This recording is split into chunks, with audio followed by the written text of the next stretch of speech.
Hello everyone. Welcome back to Guide Pro. In this video, I will show you how to fix the 503 Service Unavailable error.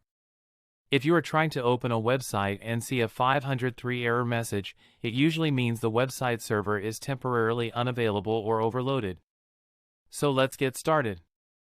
First, refresh the web page and wait a few minutes before trying again. In many cases, the website starts working automatically once the server issue is resolved. If the error is still there, open your browser. Click on the three dots at the top right corner.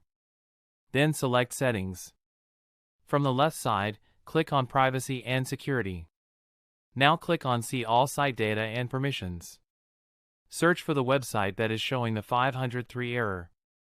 Once you find it, click the trash icon next to the website and delete its stored data. Now restart your browser and try opening the website again. If you are still getting the 503 error, the problem is most likely on the website server. In that case, you will need to wait until the website owner fixes the issue or brings the service back online. So this is how you can troubleshoot the 503 Service Unavailable error.